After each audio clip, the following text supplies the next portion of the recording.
Mazmur 23 ayat 1 sampai 6, dan mungkin ayat ini sudah sering kita dengar, kita khotbahkan ya, bahkan mungkin sudah ada dipelajari, bahkan mungkin sudah ada tulisan-tulisan ilmiah yang membahas ini. Tetapi saya ingin menyampaikan berdasarkan perenungan saya dengan Tuhan, dan ingin saya sampaikan kepada saudara-saudaraku semua. Dalam kendali ilahi, Mazmur 23 ayat 1 sampai 6. Demikian firman Tuhan.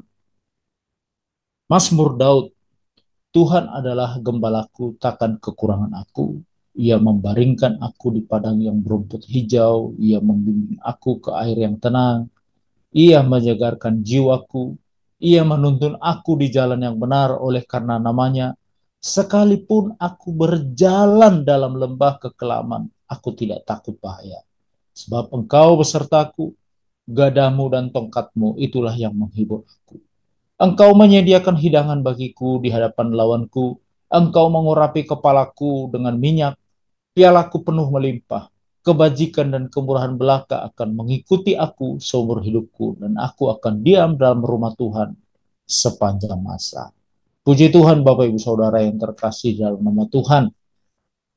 Mungkin kita juga sudah hafal ya, Mazmur 23 ini ayat 1 sampai 6, dan ini tentu menjadi berkat tersendiri buat kita. Bapak Ibu Saudara yang terkasih nama Tuhan, kalau kita melihat di layar ini, dia seorang penggembala kerbau ya.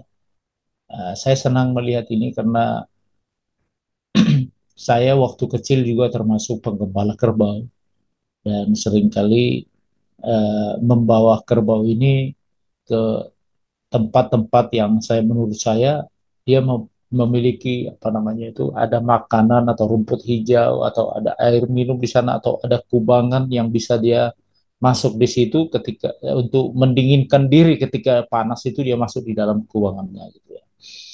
Nah, bahkan di kampung kami itu kami dikenal, kalau kakek saya itu dikenal sebagai eh, kalau orang Batak bilang pardede parhorbo katanya. Horbo itu artinya kerbau. Jadi kalau dibilang pardede parhorbo berarti pardede pemilik kerbau, karena waktu itu kakek saya itu memiliki zaman itu sekitar mungkin lebih dari 150 ekor kerbaunya ya.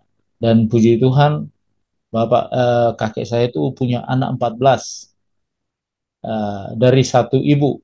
Jadi satu bapak satu ibu, 14 anak, 9 laki-laki, 5 perempuan. Dan bapak saya itu termasuk anak paling besar, anak pertama. Nah, kemudian karena itu saya anak laki-laki, cucu laki-laki pertama. Nah, Bapak Ibu Saudara yang terkasih dalam Tuhan, dia berhasil untuk menyekolahkan anak-anaknya, bahkan sampai kuliah, semuanya sekolah. Ya, mungkin hanya satu saja mungkin yang tidak mau kuliah waktu itu, tetapi sampai akhirnya kerbaunya itu habis ketika kakek nenek itu meninggal. Ya, akhirnya kerbaunya habis, hanya tinggal terakhir-terakhir tinggal 2 ekor, 3 ekor, bahkan kemarin yang 3 ekor itu akhirnya berakhir ketika nenek saya meninggal, akhirnya semuanya dipotong. Nah, Bapak Ibu Saudara yang terkasih dalam Tuhan, tentu seorang penggembala itu, kalau kami dulu menggembala itu memikirkannya adalah ini setelah pulang sekolah gitu ya. Jadi kakek saya bawa dulu, setelah itu nanti kami datang ke tempat di mana mereka biasanya beristirahat. Bahkan seringkali mereka beristirahat di pinggir-pinggir danau ya. Kalau di sana itu kan ada Danau Toba, pinggiran Danau Toba. Jadi kami waktu itu sampai membawa kerbaunya ke sana. Nah, dalam perjalanan bahkan sampai pulangnya pun kami harus mengawal kerbau itu untuk apa namanya itu, untuk tetap berjalan sesuai dengan uh, harapan kami kerbau ini menjadi gemuk, dapat yang diharapkan. Dan tentunya memang bedanya kerbau dengan domba itu berbeda. Kalau kerbau itu kan kadang dia kerbau itu dia di depan, kita pukul dia dari belakang, bahkan seringkali kita cucu hidungnya, kita tarik gitu ya. Tapi kan tidak sedikit ada kerbau-kerbau yang nakal karena dia punya tanduk ya kan. Nah, tetapi kalau domba berbeda. Nah, domba itu adalah termasuk sebenarnya salah satu domba yang apa namanya, termasuk domba domba binatang terbodoh, ya. Dan domba itu berada di di belakang, sang gembala itu berada di depan, dan domba itu mengikuti gembalanya, dan bukan gembala di belakang kemudian dia pukul. Kalau yang di depan itu, kalau gembalanya di belakang, itu dia sedang menggembalakan kambing bukan domba. Tapi kan karena kalau domba itu berjalan selalu tunduk, tetapi kalau kambing itu kan berjalan dia kalau tunduk tetapi nanti dia mengangkat kepalanya. Makanya Bapak Ibu Saudara, kenapa selalu dikatakan memang pelayanan Yesus itu selalu memberikan bukan Yesus. Yesus juga dalam pelayanan perjanjian baru selalu mengatakan bahwa dia memberikan ilustrasi-ilustrasi yang aplikatif. Dan saya pikir juga di dalam Mazmur 23 perjanjian lama ini juga, ya, ilustrasi-ilustrasi yang aplikatif yang dapat menjadi berkat dan mudah untuk dipahami, ya, khususnya dengan antara gembala dan domba. Nah, Mazmur 23 ini Bapak Ibu Saudara, yang pertama adalah Robert Hughes mengatakan bahwa dalam komunitas pastoral, gembala itu dikenal sebagai ilustrasi seseorang yang bertugas sebagai pemimpin, pendamping, pembimbing, dan penyedia. Jadi kalau dibilang kita dengar istilah gembala gitu ya, berarti dia seorang pemimpin, pendamping, pembimbing, dan penyedia, ya. Makanya ada kemarin saya punya teman datang-datang jauh dari Batam ke Malang. Kemudian di harinya dia bilang begini, saya keluar sekarang dari gereja itu, kata dia. Kenapa keluar? Karena saya kenal Bapak Gembalanya. Ya, karena sekarang katanya dia sebagai gembala, dia berhak untuk mengambil apa namanya itu hasil dari domba-dombanya, ya kan, seperti bulunya, bahkan mungkin uh, dombanya akan dipotong dan sebagainya gitu ya.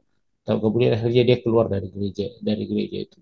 Nah, ini kan termasuk penafsiran yang tidak bagus, ya kan, yang salah, bahwa gembala dianggap bisa istilahnya sesukanya dengan domba-dombanya. Nah, makanya kenapa di kitab yang lain di Perjanjian Lama dijelaskan bahwa ada gembala yang jahat, ada gembala yang baik. Ya, tetapi juga dikatakan selain pembimbing, pendamping, pembimbing dan penyedia, dia juga disebut oleh Drawer bahwa gembala bertugas untuk menggembalakan. uh, Dia sebagai pelindung, ya, melindungi, dalam pengertian dia menggembalakan uh, dengan kesabaran gitu ya.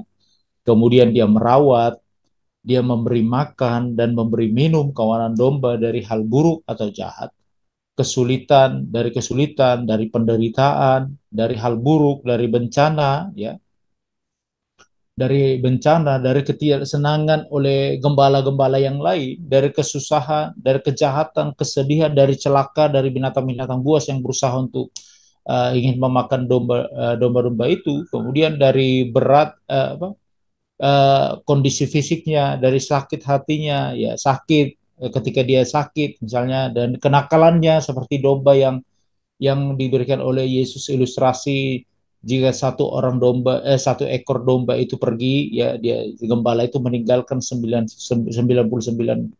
ekor domba yang lain untuk mencari satu ekor. Anehnya kok bisa satu ekor, ya kan? Nah, berarti kan dia tidak dengar-dengaran kepada gembala, makanya dia tersesat akhirnya. Nah, luar biasa dari gembala adalah walaupun dia tersesat, dia nakal, mungkin dia domba yang kurus, domba yang kecil, domba yang korengan juga mungkin, ya gitu ya. Tetapi gembala tetap mencarinya. Ya, jadi eh, gembala juga melindungi dari kesengsaraan, kemudian dari tindakan yang sia-sia, dia tidak harus jalan kemana-mana, tidak mendapatkan rumput, tapi dia membawa ke tempat yang tepat.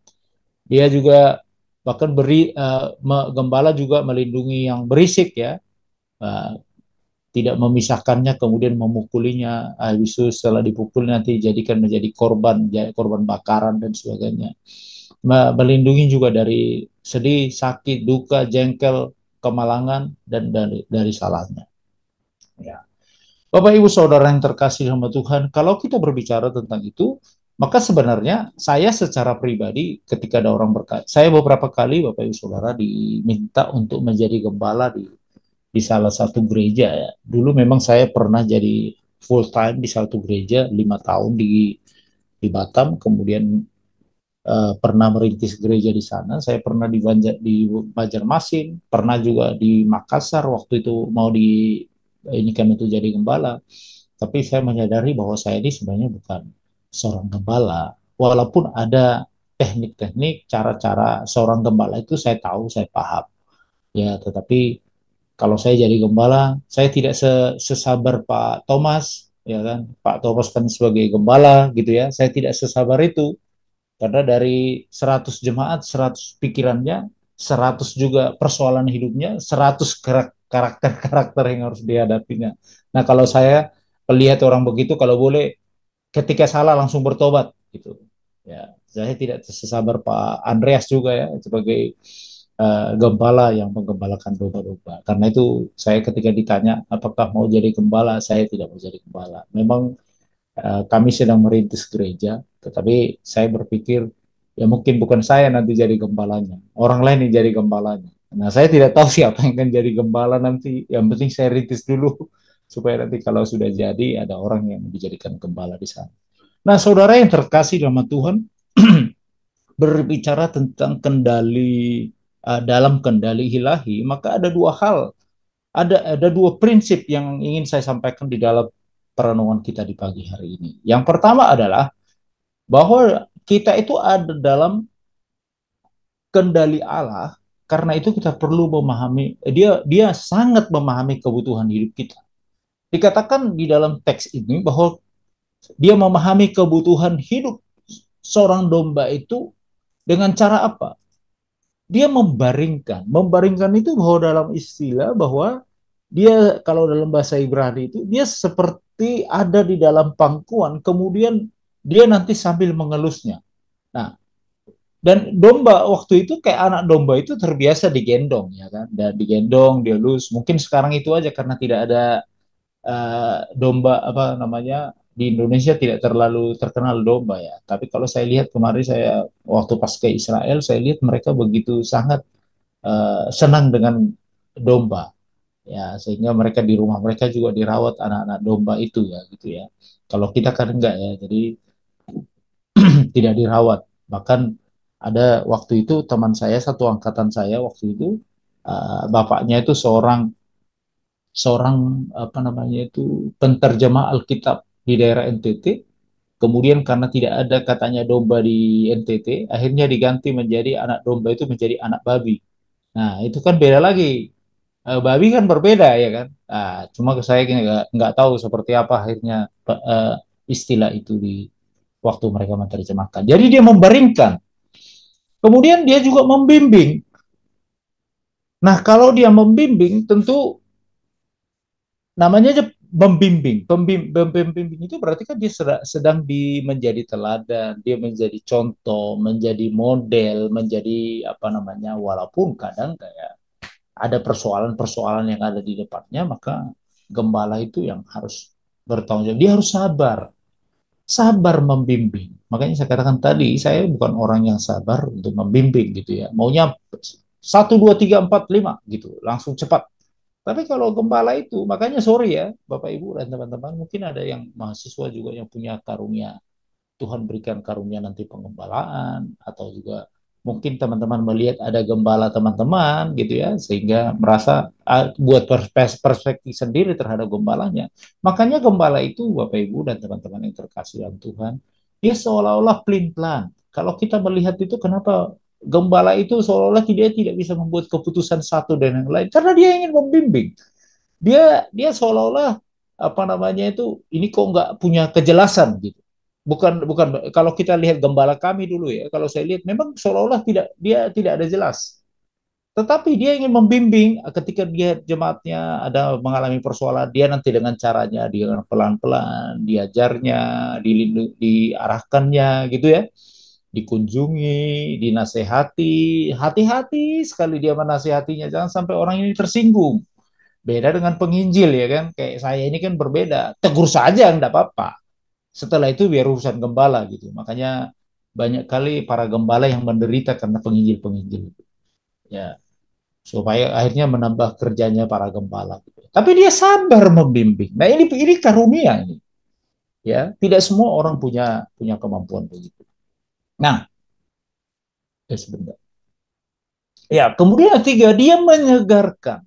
Saudara yang terkasih dalam Tuhan, kadang kita ingin berharap ketika seorang gembala itu apa namanya memberikan kebutuhan hidup dari domba-dombanya dengan harapan dia bisa hidup dan bisa segar. Tapi ini persoalannya tidak begitu. Seorang gembala yang dimaksud di sini kalau kita aplikasikan dalam hidup kita, makanya setiap saat dia melakukan pembimbingan, apalagi kalau makanya kalau tugas gereja itu begitu luar biasa, saudara. Ada penginjilan, ada pembimbingan, ada pemuritan, ada pendewasaan, ada nanti mereka mulai regenerasi. Nah, itu kan terjadi penyegaran. Bukan sekali disampaikan firman Tuhan dengan harapan jemaat ini langsung bertobat, langsung hidup dewasa gitu. Tidak begitu. Makanya dia membutuhkan waktu untuk menyegarkan. Dan ini semua gembala itu harus memahami itu. Jangan stres gitu ya. Karena tidak sedikit gembala yang stres juga karena kelakuan domba-dombanya. Kan sudah saya layani, sudah saya injili, sudah dibimbing, sudah dinasehati, tapi masih saja begitu keras kepala katanya. Nah, itu harusnya tidak menjadi keluhan seorang gembala, karena gembala itu memang harus menyegarkan setiap hari. Bahkan bukan hanya itu ya, komputer kita pun harus di-refresh, ya kan? Bahkan handphone kita pun kalau sudah hang begitu harus di-refresh. Nah, itulah tujuan gembala, saudara. Dan dia harus memahami kebutuhan-kebutuhan itu, membaringkan, membimbing, menyegarkan, dan ada yang keempat dikatakan menuntun. Nah, gembala pada masa itu, dan saya kemarin saya lihat ada bahwa tongkat gembala. Tongkat gembala itu dia bentuknya seperti waktu, kalau sekarang sih jarang saya lihat payung yang ada lekuknya di ujung gitu ya. Tetapi sekarang itu lebih banyak payung itu lurus saja. Sebenarnya kalau tongkat gembala itu dia seperti melengkung kemudian lurus panjang. Ada tiga fungsinya. Fungsi yang pertama adalah gembala ketika dia mengajak domba-dombanya pergi ke padang ke padang ya untuk memberikan makan ke air yang tenang dan sebagainya, maka dia membawa makanannya sendiri di kain yang dibungkus, kemudian karena rata-rata kan kalau di Israel itu kan makanannya banyak roti ya kan, nah itu ya dibungkus kemudian nanti dia bawa di pundaknya dengan tongkat. Tetapi fungsi tongkat itu yang kedua adalah dia ketika ada binatang binatang lain datang, ataupun ya misalnya binatang-binatang buas lah ya kayak serigala misalnya. Nah, tongkat itu dibuat untuk memukul binatang-binatang itu. Selain itu, kalau dombanya ini nakal, ya nakal, dia juga memakai tongkatnya itu untuk memukul dombanya. Nah, fungsi yang ketiga adalah bahwa itu tadi lekukan dari tongkat itu, itulah yang dibuat untuk menarik domba yang nakal, yang jatuh ke jurang, kemudian dia diangkat kembali. Jadi nanti tongkat itu ditaruh ke lehernya, kemudian dia akan menariknya pelan-pelan. Jadi fungsi tongkat itu ada tiga. Oleh karena itulah sebenarnya gembala-gembala tidak boleh menyerahkan tongkat itu sembarangan kepada semua orang.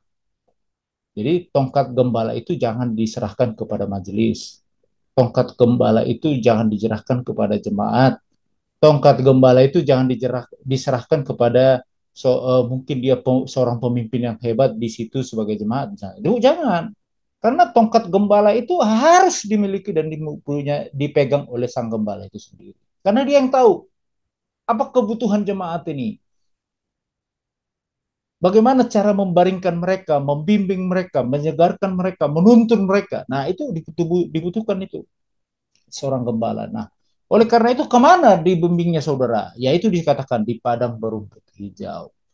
Ya, jadi tentunya domba itu diarahkan. Nah, kalau kita pergi ke sana itu daerah Israel itu dia seperti perbukitan, kemudian rumput-rumput itu terlalu jarang dia rumput seperti di tempat kita ada di Indonesia itu ada rumput yang apa seperti lapangan bola gitu ya. Itu atau misalnya kalau kami dulu ya, kalau menggembala kerbau itu bawanya itu ke makam. Karena di makam itu di kuburan-kuburan itu kan banyak rumput-rumput itu. Jadi nanti akhirnya kerbau-kerbau itu banyak yang di sana gitu ya. Nah, tetapi dia bawa di padang berumput hijau karena disitulah sebenarnya apa namanya kebutuhan yang bisa membuat domba itu sehat, bertumbuh, tambah gemuk, dan sebagainya. Selain itu, saudara, dikatakan di lembah kekelaman. Ya, dia membawa kita bukan hanya di tempat yang enak-enak saja, bukan. Tapi dikatakan ada di dalam lembah-lembah kekelaman. Kalau dalam teks Ibrani itu mengartikan lembah-lembah kekelaman ini juga termasuk lembah-lembah bayang maut, kesulitan, kesedihan, kekhawatiran, pergumulan, persoalan, apapun itu, penyakit.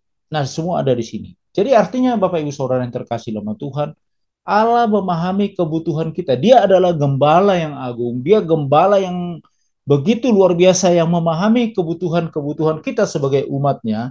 Tetapi dia juga menyertai kita ketika kita dalam keadaan senang, kita berada di padang rumput yang berumput hijau, kita menikmati kesenangan di situ, kita menikmati kecukupan di sana, kita menikmati apa namanya ya berkat-berkat Tuhan di situ. Tetapi jangan salah, dia juga memahami kebutuhan kita ketika kita berada di lembah kekelaman. Ya, jadi ketika kita berada dalam kesulitan, dia tahu apa yang kita butuhkan.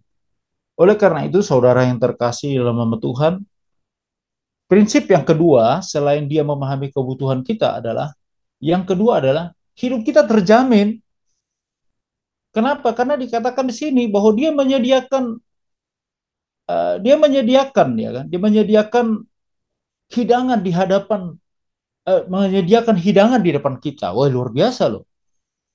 Ya. Dia sebagai gembala yang luar biasa, dia menyediakan itu. Yang kedua, dia juga mengurapi. Bahkan dikatakan kebajikan dan kemurahan belaka katanya. Jadi hidup kita terjamin di dalamnya, saudara. Jadi ketika kita menjadikan Tuhan itu menjadi gembala kita, maka sebenarnya hidup kita itu terjamin, terlindungi di situ, sekalipun kita berada dalam sukacita, sekalipun kita berada di dalam kesulitan-kesulitan hidup, dalam lebah-lebah yang maut yang tadi. Nah, oleh karena itu, saudara yang terkasih dalam nama Tuhan, ketika kita mengikut Tuhan sepenuhnya dan percaya kepada gembala kita, maka sebenarnya kita ini ada dalam kendalinya dia. Makanya di dalam Matius dikatakan begini, kita ini seperti domba yang diutus di tengah-tengah serigala. Jadi kalau diutus di tengah-tengah serigala, sebenarnya ada kemungkinan kita ini tidak hidup. Karena bayangkan aja di tengah-tengah serigala.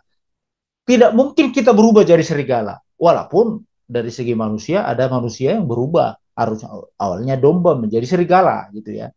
Tapi kan kita tidak mungkin hidup karena serigala-serigala ada di samping kita dan sedang bahkan di dalam kitab Efesus dikatakan begitu, dia seperti singa singa yang mengaum-ngaum sedang menunggu kapan kita untuk dapat ditelan.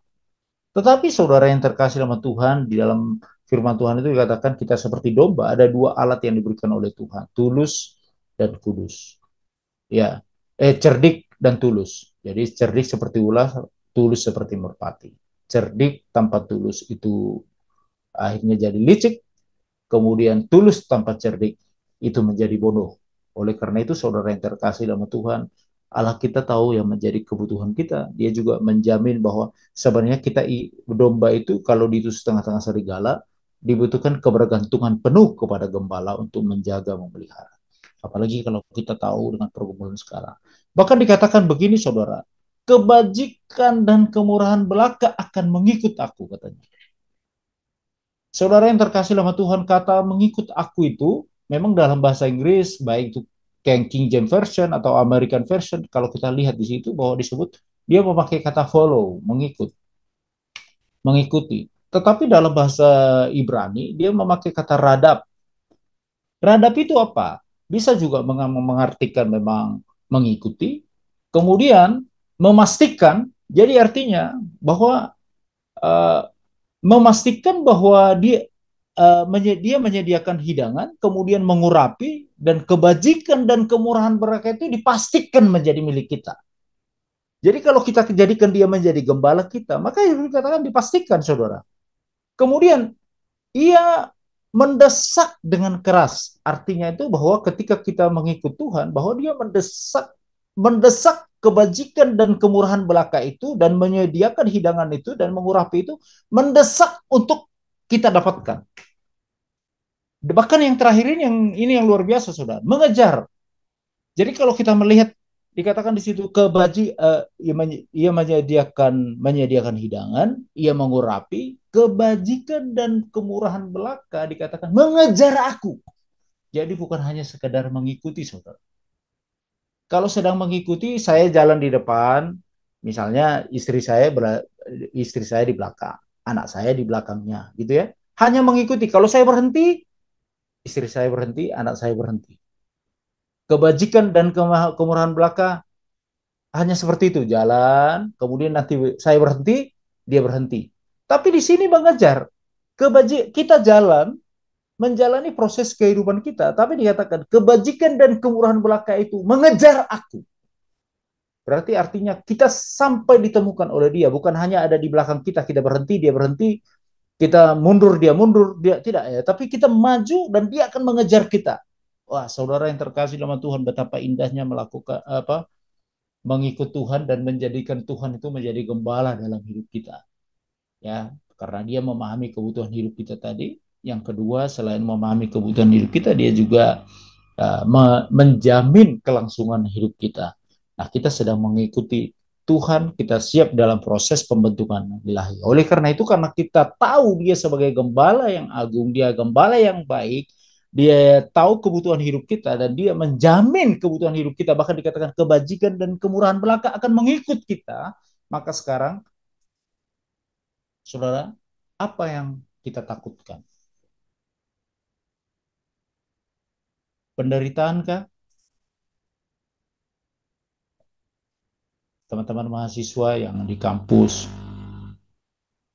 yang menderita kalau bangun pagi, yang menderita kalau kerjakan tugas-tugas, yang menderita proses pembentukan, yang menderita, waduh tidak tahu cara belajar, oh tidak tahu membaca buku itu kayak apa, baca tapi kok hilang saja begitu, nggak tahu saya gitu. Atau mungkin juga sedang berada dalam kesesakan. Ya, saya pernah katakan, saya pernah mengalami kesulitan ketika lulus dari I3, saudara. Saya hampir mundur saya merintis lembaga, kemudian hampir mundur waktu itu. Saya katakan sama ibu, kamu aja yang menangani lembaga ini. Saya mau gabung aja dengan gereja. Karena gabung dengan gereja itu saudara terjamin. Ada gajinya tiap bulan. Ya kan? Anak saya waktu itu minta jajan 500 perak saja tidak bisa. Katanya rumahnya tidak berasap. Ya syukurnya bukan karena terbakar gitu ya. Tapi kan artinya kita ada hidup dalam kesesakan. Ada saatnya saudara dalam proses perjalanan hidup kita ini Tuhan mengajari kita uh, bergantung sepenuhnya kepada Dia. Ya, jadi kalau kita sedang berada dalam kesesakan, pertanyaannya kita mau yang instan atau mengikuti proses Tuhan. Kemudian apa yang kita takutkan sekarang? Masa depan? Ada yang mengatakan, waduh Pak, saya sebenarnya tidak ingin jadi pendeta, Pak. Saya ingin jadi apa? Pengen seorang yang sukses. Nah, sukses kayak apa juga nggak bisa didefinisikan. Saudara, menjadi hamba Tuhan itu kalau hanya karena supaya seorang dilihat orang lain kita punya pekerjaan, saya dulu tidak tinggalkan pekerjaan saya. Saya lebih baik bekerja, mungkin sekarang sudah enak, sudah dulu dulu aja sudah punya rumah saya. Paling tidak terjamin lah, sudah punya jabatan di perusahaan. Tapi kan saudara yang terkasih dalam Tuhan, ketika saya tinggal pekerjaan ternyata ada banyak hal yang sulit juga yang saya dapat. Masa depan saya tidak tahu. Tetapi yang saya tahu dia adalah gembala saya yang agung. Dia akan menjaga melindungi saya. Dia Bapa yang baik. Saudara yang terkasih, Bapa yang baik itu dia menuntun kita.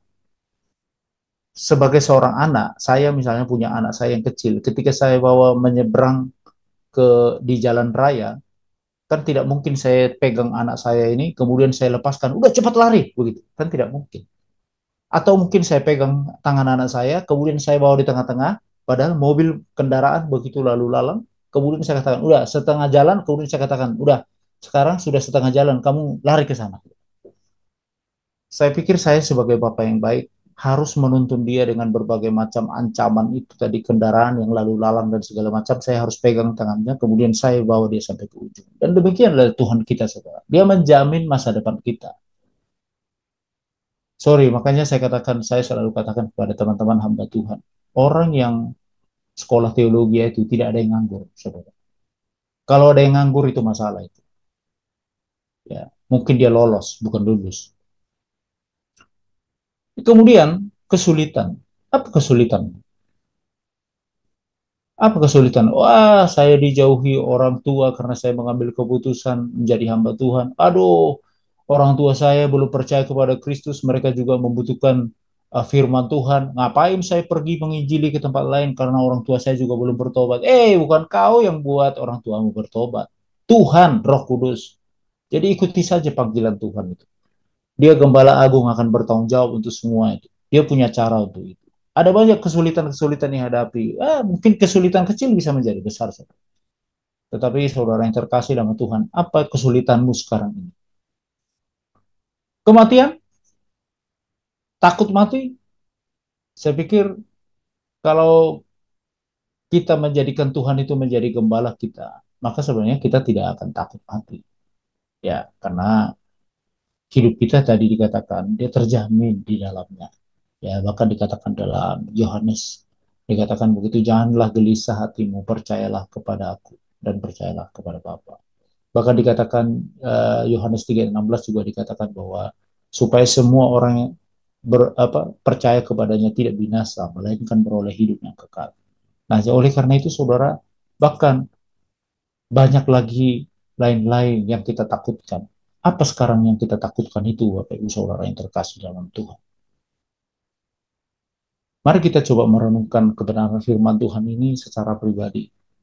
Kesulitan, penderitaan, kesesakan, masa depan, bahkan mungkin sudah ada ini teman-teman mahasiswa ancang-ancang untuk pergi, ya kan, meninggalkan kampus. Nah, kemarin kami sharing di anak unit, ada yang kesulitan bangun pagi. Masa karena kesulitan bangun pagi, meninggalkan kampus? Sangat sangat sederhana sekali, sangat sepele sekali. Karena kita tahu bahwa ada gembala kita yang agung yang sedang menyertai kita. Dia tahu, dia paham kebutuhan kita, dan dia juga menjaminnya. Oleh karena itu, Bapak Ibu Saudara dan teman-teman yang dikasihi oleh Tuhan, mari kita coba mengandalkan dia, percaya kepada gembala yang agung itu mengikuti proses perjalanan itu. Bahkan dikatakan kebajikan dan kemurahan belaka itu akan mengejar kita. Itu akan menjadi milik kita dan itu akan menjadi bagian kita. Kiranya firman Tuhan yang sederhana ini membawa kita dalam pengandalan penuh kepada Sang Gembala Agung. Pengandalan penuh kepada Tuhan. Dan percayalah kepada prosesnya, bahwa dia tidak pernah sekali-sekali meninggalkan kita. Dia akan selalu melihat dan tahu. Bahkan ketika kita jauh pun, ketika kita menghindar pun, kita melakukan dikatakan nakal, kemudian menjauh dari domba-domba yang lain, dikatakan gembala itu pun mencari kita. Padahal mungkin yang menjauh ini biasanya, saudara, ini yang keras kepala nih, domba keras kepala, yang korengan, yang kurus, tidak mau dengar-dengaran, melawan, gitu ya. Tapi gembala tetap mencarinya. Demikian juga Tuhan. Ketika ada keinginan-keinginan dalam hatimu, ingin meninggalkan Tuhan, meninggalkan proses pembentukan, tidak mau lagi, masa bodoh lah ini, dan segala macam. Ingat, Tuhan pun sedang mencari engkau. Kiranya Tuhan memberkati kita. Mari kita berdoa bersama-sama.